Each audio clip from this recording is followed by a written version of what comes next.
Lost spring के part 3 में आपका स्वागत है फ्रेंड्स। हमने जहाँ से चैप्टर रोका था अब वहाँ से आगे। I want to drive a car. मैं कार चलाना चाहता हूँ। Mukesh insists on being his own master. I will be a motor mechanic, he announces. Mukesh अपना स्वयं का मालिक बने रहने पर जोर देता है। मैं मोटर मैकेनिक बनूंगा, वह घोषणा करता है।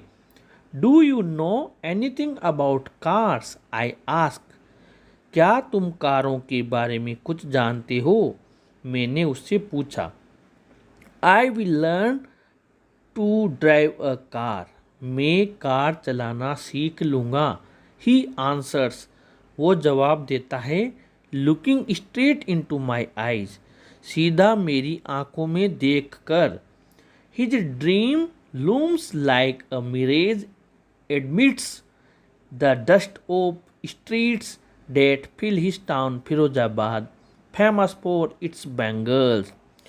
उसका सपना उसके अपनी चूड़ियों के लिए मशहूर कस्बे फिरोजाबाद की गलियों की धूल के बीच एक मृगमरीचिका के समान धुंधला सा दिखाई देता है। यहाँ पर लूम का मतलब है धुंधला दिखाई पड़ना और मिरेज का मतलब है इल्यूशन, मृग तृष्णा, मृग मरीचिका, बेंगल्स यानी चूड़ियाँ। इसके बाद में आगे पढ़ते हैं। Every other family in Firozabad is engaged in making bangles. हर दूसरा परिवार यहाँ फिरोजाबाद में चूड़ी बनाने में लगा हुआ है। It is the center of India's glass blowing industry where families have spent generations working around furnaces. यह भारत के कांच दमन उद्योग का केंद्र है। यहाँ पर सबसे ज़्यादा चूड़ियाँ बनाई जाती है, जहाँ पर परिवारों ने अपनी कई पीढ़ियाँ गुजार दी हैं उन भट्टियों के आसपास काम करते हुए। Welding glass, making bangles for all the women in the land it seems. ऐसा लगता है कि कांच को जोड़ते हुए लगता है देश की सभी औरतों के लिए जो चूड़ियाँ बनती है वो बनाते हुए यहाँ पीढ़ियाँ गुजार दी है। पूरे देश की औरतों की चूड़ियाँ यहीं पर बनती है।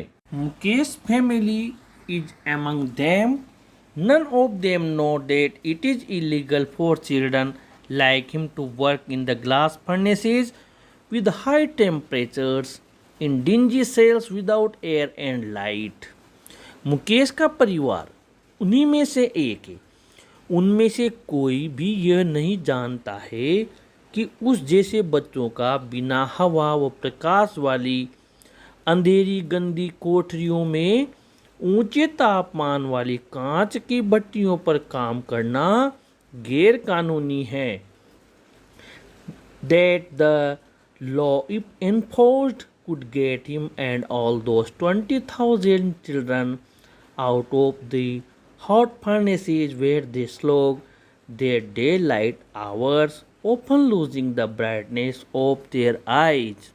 और यह कि यदि कानून लागू कर दिया जाए तो उसे और उन सभी 20,000 बच्चों को गर्म भट्टियों से अलग कर दिया जाएगा, जहां वे अपने दिन के घंटों में घोर परिश्रम करते हैं और प्राय अपनी आंखों की चमक खो बैठते हैं, अर्थात जहां उनकी आंखों की ज्योति रोशनी कम हो जाती है। यहाँ पर लॉ का मतलब है नियम कानून, इन्फोर्स का मतलब है लागू करना, कुड गेट हिम आउट यानी उसे अलग कर दिया जाएगा, स्लो का मतलब है टोइल हार्ड घोर परिश्रम करना। उसके बाद में आगे बढ़ते हैं। Mukesh eyes beam as he volunteers to take me home which he proudly says is being rebuilt.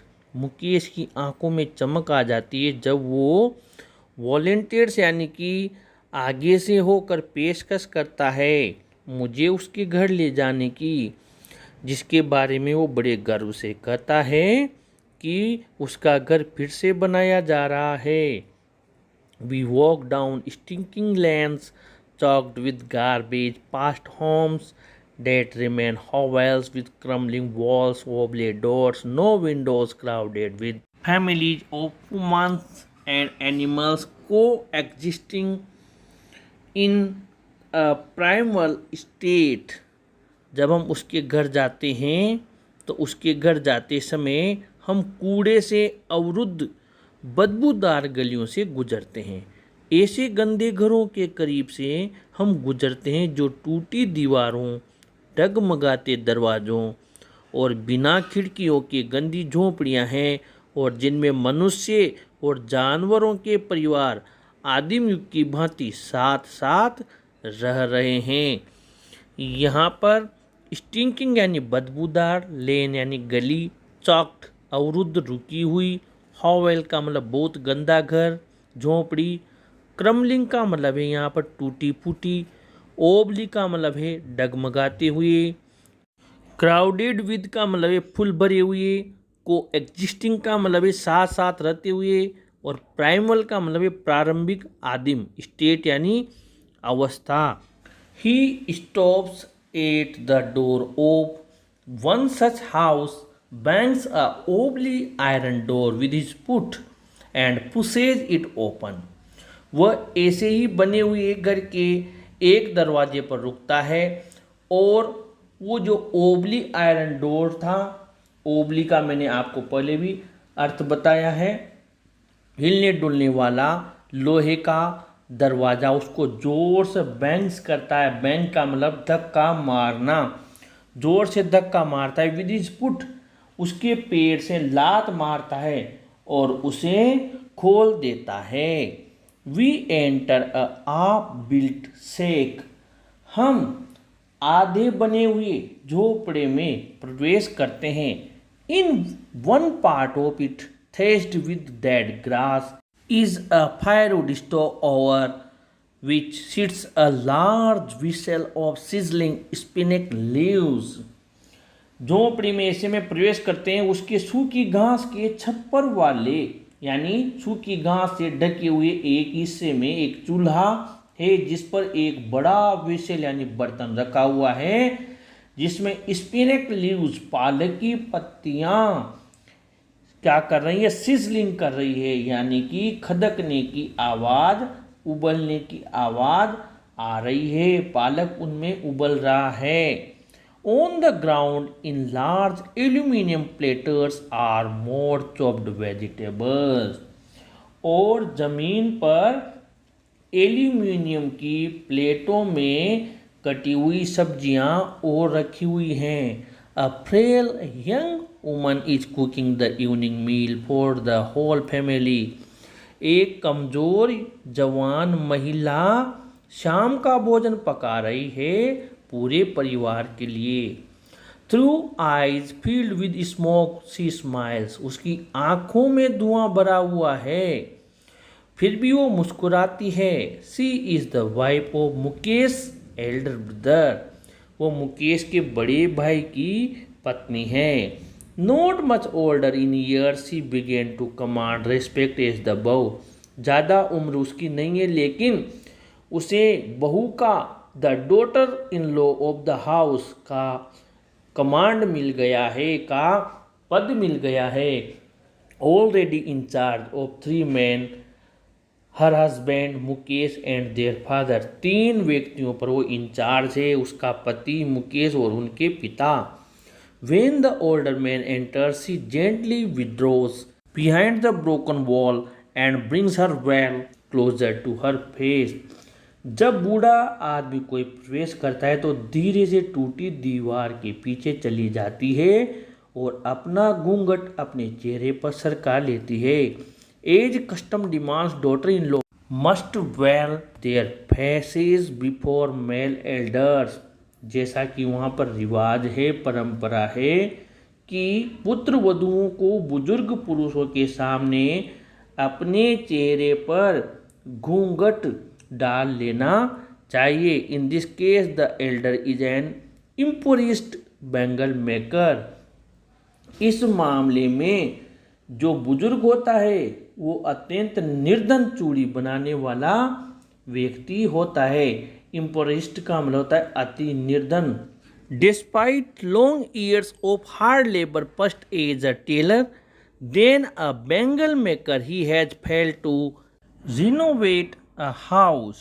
यानी इतने कठोर परिश्रम के बावजूद इतने सालों तक, पहले एक दर्जी के रूप में, उसके बाद एक चूड़ी बनाने वाले के रूप में, वह अपने मकान की मरम्मत भी नहीं करवा पाया है।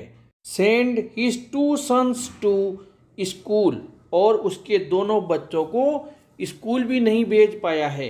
All he has managed to do is teach them what he knows the art of making bangles. वो केवल इतना ही मैनेज कर पाया है जो वो जानता था। उसके दोनों बच्चों को उसने चूड़ी बनाना सिखा दिया।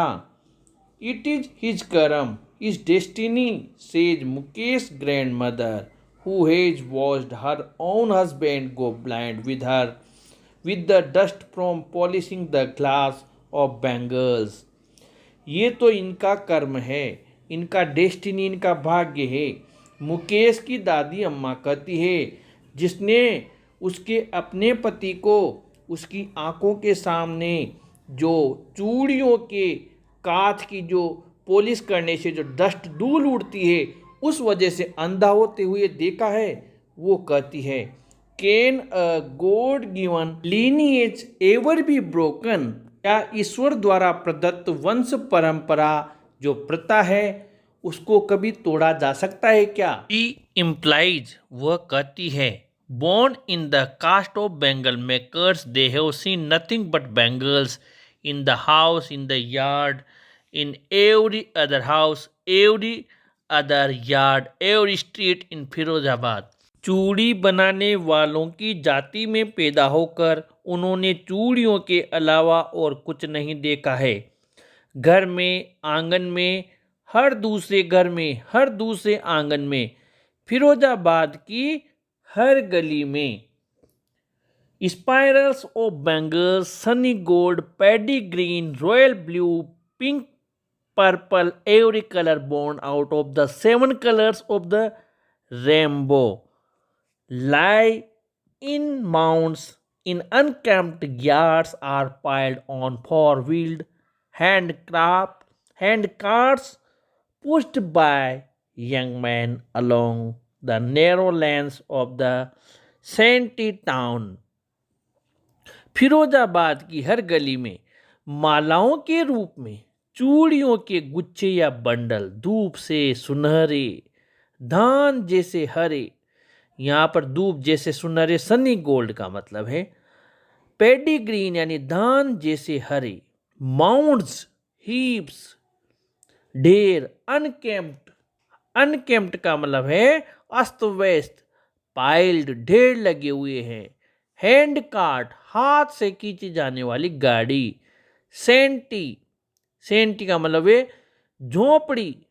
यहाँ पर जो फिरोजाबाद की हर गली है वहाँ मालाओं के रूप में चूड़ियों के गुच्छे या बंडल, धूप से सुनहरे, धान जैसे हरे, गहरे चमकीले नीले, गुलाबी, बैंगनी, इंद्रधनुष के 7 रंगों से बनने वाले हर रंग के अस्त व्यस्त आंगनों में ढेर पड़े रहते हैं तथा इनको 4 पहियों वाली हाथ गाड़ियों पर लाद कर जवान आदमी झोपड़ियों वाले कस्बे की तंग गलियों में होकर धकेलते हैं। And in dark hutments next two lines of flames of flickering oil lamps sit boys and girls with their fathers and mothers welding pieces of colored glass into circles of bangles।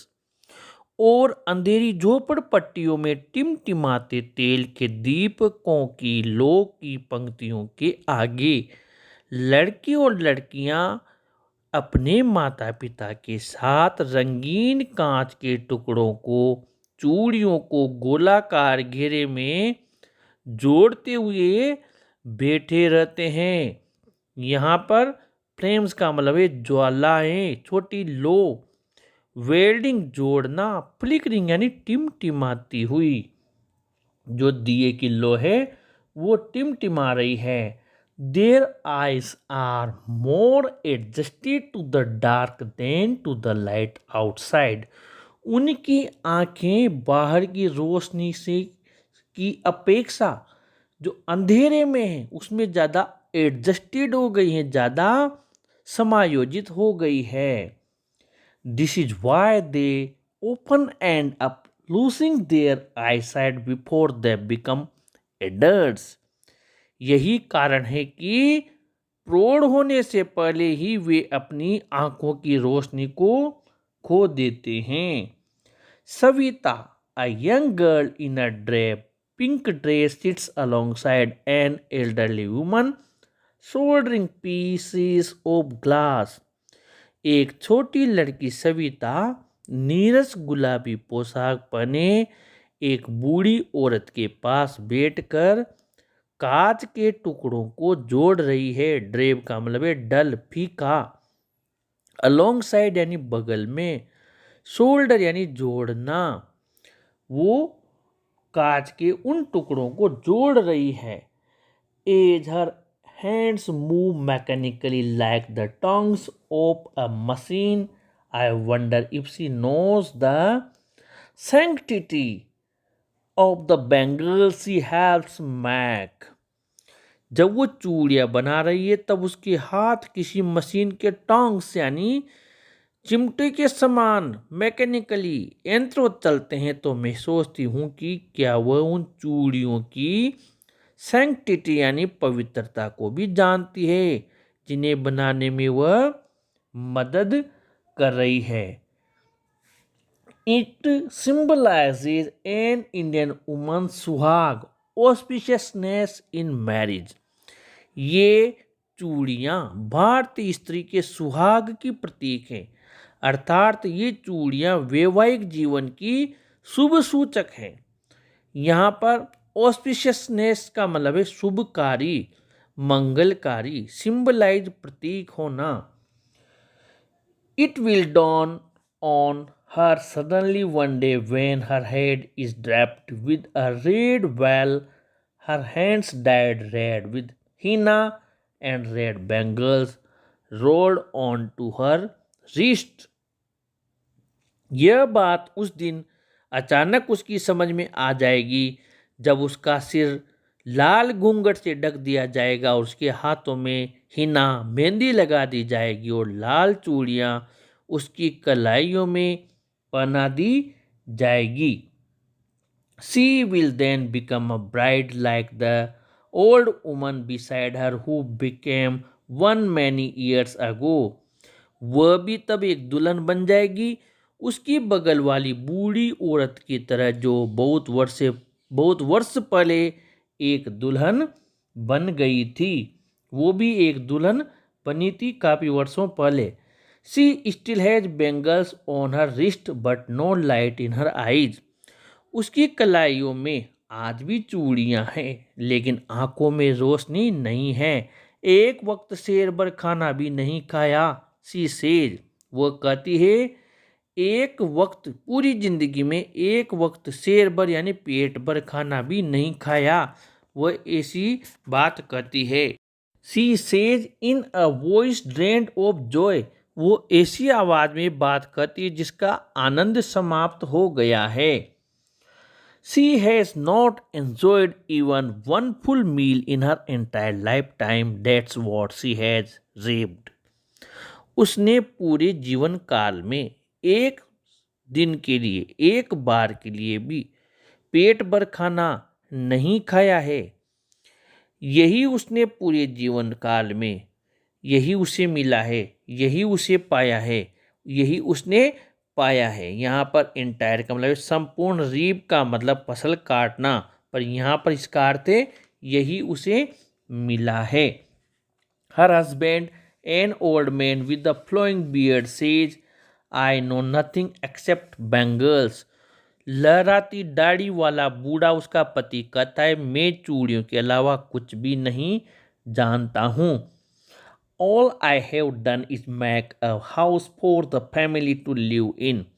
मैं चूड़ियों के अलावा कुछ भी नहीं जानता। मैं परिवार के रहने के लिए सिर्फ एक मकान बनवा पाया हूँ। Hearing him, one wonders if he has achieved what many have failed in their lifetime. उसकी बात सुनकर कोई भी सोचता है कि क्या उसने वह हासिल कर लिया है जो बहुत लोगों ने पूरे जीवन में हासिल नहीं किया है। He has a roof over his head. उसके सिर पर एक छत है। The cry of not having money to do anything except carry on the business of making bangles, not even enough to eat rings in every home. चूड़ियाँ बनाने के काम को जारी रखने के अलावा कुछ भी करने के लिए पैसा न होने और खाने के लिए भी पर्याप्त न होने के दुख की कराहट हर घर में गूंजती आप सुन सकते हैं। The young man echo the lament of their elders. युवा लोग अपने बुजुर्गों के दर्द को ही प्रतिध्वनित करते हैं, अर्थात दोहराते हैं, उसी चीज को आगे बढ़ाते हैं। इको यानी यहाँ पर दोहराना, प्रतिध्वनित करना। लेमेंट यानी दुख, कष्ट, विलाप। Little has moved with time it seems in Firozabad. ऐसा लगता है समय के साथ फिरोजाबाद में बहुत कम बदलाव हुआ है। Years of mind numbing toil have killed all initiative and the ability to dream. लंबे समय तक जो माइंड नंबिंग है, माइंड नंबिंग का मतलब है दिमाग को सन्न कर देने वाला, चेतना को शून्य कर देने वाला। चेतना को शून्य कर देने वाले वर्षों के परिश्रम ने पहल करने और सपने देखने की उनकी क्षमता को मार दिया है, समाप्त कर दिया है। टॉयल का मतलब है यहाँ पर लेबर, परिश्रम, और इनिशिएटिव यानी पहल करने की क्षमता। Why not organize yourself into a cooperative? I ask a group of young men who have fallen into the vicious circle of middlemen who trapped their fathers and forefathers. आप स्वयं की एक सहकारी समिति क्यों नहीं बनाते हो? ऑर्गेनाइज, संगठित करना, कोऑपरेटिव यानी सहकारी समिति। मैं युवकों के एक समूह से पूछती हूँ जो ऐसे मिडलमैन यानी मध्यस्थों के विशेष सर्कल, कुचक्र में पड़ गए हैं, जिन्होंने उनके पिता और उनके जो फोर फादर्स, जो पूर्वज हैं, उनको भी अपने जाल में फंसाया था। इसके बाद में वो मुझे जवाब देते हैं, even if we get organised we are the ones who will be hauled up by the police, beaten and drag to jail for doing something illegal. हम संगठित हो भी जाएंगे तो भी किसी गैर कानूनी काम के आरोप में पुलिस द्वारा हम ही घसीटे जाएंगे, पीटे जाएंगे और जेल में डाल दिए जाएंगे। हॉल अप का मतलब है यहाँ पर घसीटना, ड्रैग यानी भी घसीटना होता है। There is no leader among them, no one who could help them see things differently. उनमें कोई ऐसा नेता भी नहीं है जो उन चीज़ों को अलग तरीके से देखे। ऐसा कोई उनमें लीडर नहीं है जो उन बातों को अलग तरीके से, अलग ढंग से देखने में उनकी मदद करे। Their fathers are as tired as they are. उनके पिता उतने ही थके हुए हैं जितने वे स्वयं हैं। They talk endlessly in a spiral that moves from poverty to apathy to greed and to injustice. वे लगातार कुंडली नुमा चक्र के समान बात बोलते हैं जो गरीबी से एपथी यानी उदासीनता, उदासीनता से लालच और लालच से अन्याय तक पहुंच जाती है। Listening to them, I see two distinct worlds, one of the family caught in a web of poverty burdened by the stigma of caste in which they are born. उनकी बात सुनकर मुझे दो अलग अलग संसार स्पष्ट दिखाई देते हैं। एक तो ऐसा संसार है ऐसे परिवार का जो कि गरीबी के जाल में फंसा हुआ है और अपनी जन्म की जाति के स्टिग्मा जो कलंक के स्टिग्मा यानी कलंक से दबा हुआ है। और जो दूसरा है and the other vicious circle of the sahukars, the middleman, the policeman, the keepers of law, the bureaucrats and the politicians. और दूसरा साहूकारों, बिचौलियों, पुलिस वालों, कानून को लागू करने वालों, नौकरशाहों और राजनेताओं का एक निर्मम कुचक्र है। Together they have imposed the baggage on the child that he can not put down. इन सब ने मिलकर बच्चे के ऊपर ऐसा बोझ डाल दिया है जो वो कभी उतार नहीं सकता। बैगेज का मतलब यहाँ पर है बोझ। पुट डाउन का मतलब यहाँ पर उतारना। Before he is aware he accepts it as naturally as his father. एहसास होने से पहले ही वो इसे उतने ही स्वाभाविक रूप से स्वीकार कर लेता है जितने स्वाभाविक रूप से उसके पिता ने इसे स्वीकार कर लिया था। To do anything else would mean to dare. अगर वो कुछ हट कर करता है तो उसे चुनौती देना मान लिया जाएगा। डेयर यानी चुनौती देना। And daring is not part of is growing up. और चुनौती उसके बड़े होने, उसके पनपने की बात नहीं है। अर्थात इन परिवारों में अपने व्यवसाय को त्याग कर कुछ अन्य करने की बात को चुनौती देना माना जाएगा और चुनौती देना वहाँ स्वीकार्य नहीं है। When I sense a place of it in Mukesh I am cheered। जब मुकेश में इसकी झलक चुनौती देने की, कुछ अलग हटकर करने की मुझे दिखाई दी तो मुझे इस बात की बड़ी खुशी हुई। I want to be a motor mechanic he repeats। मैं एक मोटर का सुधारने वाला मिस्त्री बनना चाहता हूँ, वह दोहराता है। He will go to a garage and learn। वह किसी गैरेज में जाएगा और सीखेगा। But the garage is a long way from his home. लेकिन गैरेज उसके घर से काफ़ी दूर है। आई विल वॉक ही इंसिट्स। वह कहता है जोर देकर कि मैं पैदल ही चला जाऊंगा। Do you also dream of flying a plane he suddenly silent. क्या तुम प्लेन यानी हवाई जहाज उड़ाने का भी सपना देखते हो? वो अचानक चुप हो जाता है। नो नहीं, he said staring at the ground. वो जमीन पर देखते हुए कहता है कि नहीं। In his small murmur there is an embarrassment that has not yet turned into regret. उसकी छोटी सी बुदबुदाहट, मरमर धीरे से बोलना, में एक शर्मिंदगी का भाव है जो अभी तक पश्चाताप में नहीं बदली है। He is content to dream of cars that he sees hurtling down the streets of his town. वह उन कारों के सपने देखने से संतुष्ट है जिन्हें वो अपने नगर के मार्गों में हर्टलिंग यानी तेजी से दौड़ते हुए देखता है। फ्यू एयरप्लेन्स फ्लाई और फिरोजाबाद। और फिरोजाबाद में जो वायुयान है, हवाई जहाज है, वो तो बहुत ही कम, फ्यू यानी न के बराबर उड़ते हैं, मुश्किल से ही कुछ उड़ते हैं। अनीस जंग ने आपका चैप्टर लिखा है। अगले चैप्टर में आपसे फिर मुलाकात होगी। आप इस वीडियो को ज़रूर लाइक शेयर करें और अपने चैनल को भी सब्सक्राइब करें। क्लास 12th की न्यू क्लास 12th प्लेलिस्ट आप विजिट करें, वहाँ हमने आपके कई सारे वीडियोस बनाए हुए हैं। Thank you.